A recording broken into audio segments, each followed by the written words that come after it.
ಸುಮಾರು ನಮ್ಮ ಮುಗಬಾಳ ಗ್ರಾಮ ಪಂಚಾಯತಿ ವಿಶೇಷವಾಗಿ ನೋಡಬೇಕಂತಂದರೆ ನಮ್ಮ ರಾಷ್ಟ್ರೀಯ ಹೆದ್ದಾರಿ NH75 ಅಲ್ಲಿರ್ತಕ್ಕಂಥ ಒಂದು ವಿಶೇಷವಾದಂಥ ಗ್ರಾಮ ಪಂಚಾಯತಿ. ಇತ್ತೀಚಿನ ದಿನಮಾನಗಳಲ್ಲಿ ನಾವು ನೋಡಿದಂಗೆ ವೇಗವಾಗಿ ಅಭಿವೃದ್ಧಿ ಕೂಡ ಯಾವುದಾದ್ರು ಗ್ರಾಮ ಪಂಚಾಯತಿ ಆಗ್ತಾ ಇದೆ ಅಂದರೆ ಮುಗಬಾಳ ಗ್ರಾಮ ಪಂಚಾಯತಿಯಲ್ಲಿ ಅತ್ಯಂತ ಹೆಚ್ಚು ಅಭಿವೃದ್ಧಿ ಆಗ್ತಾ ಇದೆ. ಈಗಾಗಲೇ ನಾವು ನೋಡಿದಂಗೆ ಮೆಡ್ರಿಚಿನ ಕಂಪನಿ ಆಗಿರ್ಬೋದು, ಇಲ್ಲಿರ್ತಕ್ಕಂಥ ವಿದ್ಯಾಸಂಸ್ಥೆಗಳಾಗಿರುವ VIT ಆಗಿರ್ಬೋದು ಅಥವಾ ಗಾರ್ಡನ್ ಸಿಟಿ ಆಗಿರ್ಬೋದು, ಇವೆಲ್ಲವೂ ಕೂಡ ಇವತ್ತು ಮುಗಬಾಳ ಗ್ರಾಮ ಪಂಚಾಯತಿಯಲ್ಲೇ ಮುಗಬಾಳ ಗ್ರಾಮ ಪಂಚಾಯತಿಯ ವ್ಯಾಪ್ತಿಯಲ್ಲೇ ತಮ್ಮ ಸಂಸ್ಥೆಗಳನ್ನ ಸ್ಥಾಪನೆ ಮಾಡ್ಕೊಳ್ಳುವಂಥದ್ದನ್ನು ನಾವು ನೋಡ್ತಾ ಇದ್ದೀವಿ. ಆದ್ದರಿಂದ ಸುಮಾರು ದಿನಗಳಿಂದ ಒಂದು ಬಾಡಿಗೆ ಕಟ್ಟಡದಲ್ಲಿ ಸುಮಾರು ಒಂದು 10 ಅಥವಾ 20 ಜಾಗದಲ್ಲಿ ಸುಮಾರು ನಮಗೂ ಕೂಡ ಜನ ಬಂದಿಲ್ಲೆಲ್ಲ ದೂರುಗಳು ಹೇಳಿದರು. ದಾಖಲಾತಿಗಳು, ಬೇಕಾದಂಥ ಮಾಹಿತಿಗಳು ಯಾವೂ ಕೂಡ ಸಿಗ್ತಾ ಇಲ್ಲ, ಅಥವಾ ಮಳೆ ಆದಂಥ ಸಂದರ್ಭದಲ್ಲಿ ಎಲ್ಲವೂ ಕೂಡ ಕೆಟ್ಟೋಗೋಂಥ ಒಂದು ಸಂದರ್ಭ ಕೂಡ ನಾವು ನೋಡಿದ್ದೀವಿ. ಆ ಒಂದು ನಿಟ್ಟಿನಲ್ಲಿ ಈ ಒಂದು ಗ್ರಾಮ ಪಂಚಾಯತಿಗೆ ತಕ್ಕಂಥ ಒಂದು ಸುಸಜ್ಜಿತವಾದಂಥ ಕಟ್ಟಡನ ನಿರ್ಮಾಣ ಮಾಡಬೇಕು ಅನ್ನೋಂಥ ಒಂದು ಚರ್ಚೆ ಬಂದಾಗ ಮಾಡೋದಕ್ಕೆ ಮುಗಬಾಳ ಗ್ರಾಮ ಪಂಚಾಯತಿಗೆ ಹೆಡ್ ಕ್ವಾರ್ಟರ್ ಆಗಿರೋದ್ರಿಂದ ಮುಗಬಾಳ ಗ್ರಾಮದಲ್ಲೇ ಇದನ್ನು ಮಾಡಬೇಕು ಅನ್ನೋಂಥ ಒಂದು ಕ್ರಮ ನಾವು ತೊಗೊಂಡು, ವಿಶೇಷವಾಗಿ SFCS ಅವ್ರ ಹತ್ರ ನಾವು ಮನವಿ ಮಾಡಿಕೊಂಡು ಜಾಗ ಇವ್ರದ್ದೆಲ್ಲ ನೋಡಿಕೊಂಡು ಬದಲು ಮಾಡಿಕೊಂಡು ಬಿಡಿಸ್ಕೊಂಡು ಅಕ್ಕಪಕ್ಕ ಕೆಲವೊಬ್ಬ ರೈತರು, ನಮ್ಮ ಜೊತೆ ಇರ್ತಕ್ಕಂಥ ಕಾರ್ಯಕರ್ತರು, ಮುಖಂಡರು ಅವ್ರ ಜಾಗವನ್ನು ಕೂಡ ಕೊಟ್ಟಿದ್ದಾರೆ. ಎಲ್ಲರನ್ನೂ ಕೂಡ ಜೊತೆಗೆ ಹಾಕ್ಕೊಂಡು ಅನುಕೂಲ ಆಗೋಂಥ ಒಂದು ನಿಟ್ಟಿನಲ್ಲಿ ಇಲ್ಲೊಳ್ಳೆ 2 ಮಾಡಿಗಳ ಒಂದು ಪಂಚಾಯತಿ ಕಟ್ಟಡನ ಸುಮಾರು 1 ಕೋಟಿ ರೂಪಾಯಿಗಳ ವೆಚ್ಚದಲ್ಲಿ ಇವತ್ತು ಈ ಪಂಚಾಯತಿಗೆ ನಿರ್ಮಾಣ ಮಾಡೋಂಥ ಕೆಲಸ ಮಾಡಿದ್ದೀವಿ. ಸುಮಾರು ಒಂದು 6 ತಿಂಗಳ ಹಿಂದೆಗಡೆ ಅನುದಾನಗಳು MLC ಅವರಿಂದ ಆಗಿರ್ಬೋದು, ನಮ್ಮಿಂದ ಆಗಿರ್ಬೋದು ಈಗಾಗಲೇ ಬಂದು ಪಂಚಾಯತಿಯಲ್ಲಿ ಇರ್ಬೋದು ಅನುದಾನಗಳನ್ನು ಅಂದ್ಕೋತೀನಿ.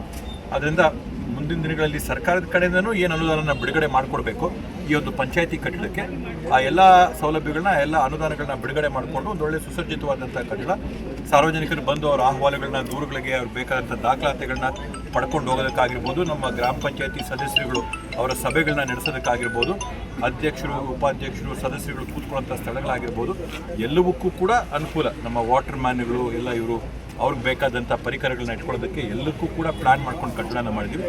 ಒಂದೊಳ್ಳೆ ಸುಸಜ್ಜಿತವಾದಂಥ ಕಟ್ಟಡ ನಾವೊಂದು 6 ತಿಂಗಳೊಳಗಡೆ ಮುಗಿಸಿ ಉದ್ಘಾಟನೆ ಮಾಡಬೇಕು ಅನ್ನೋ ಒಂದು ಉದ್ದೇಶ ಇಟ್ಕೊಂಡಿದ್ದೀವಿ.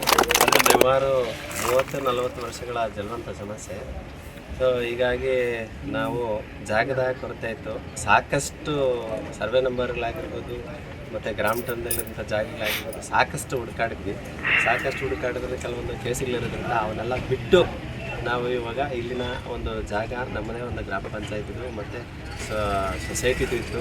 ಸೊ ಅವರಲ್ಲೂ ಒಂದಷ್ಟು ಜಾಗನ ಬಿಡಿಸ್ಕೊಂಡು ಮತ್ತು ನಮ್ಮದು ಒಂದು ಜಾಗನ ಅಂತ ಹೇಳಿ 50-60 ಜಾಗ ಇದೆ.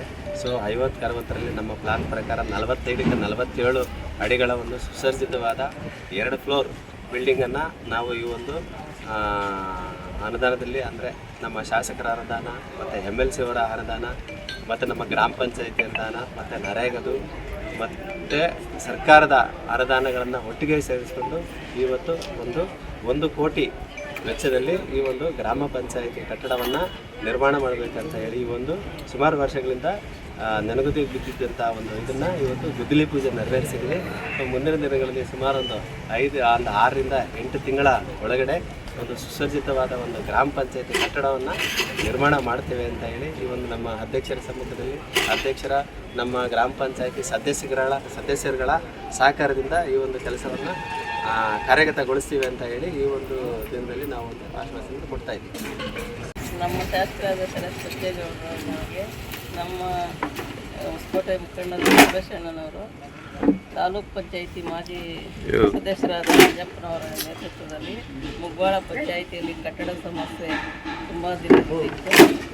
ಈ ಸಮಯದಲ್ಲಿ ನಾವು ಅಧ್ಯಕ್ಷರಾದಾಗ ಈ ಸಮಯ ಕೂಡಿ ಬಂತು.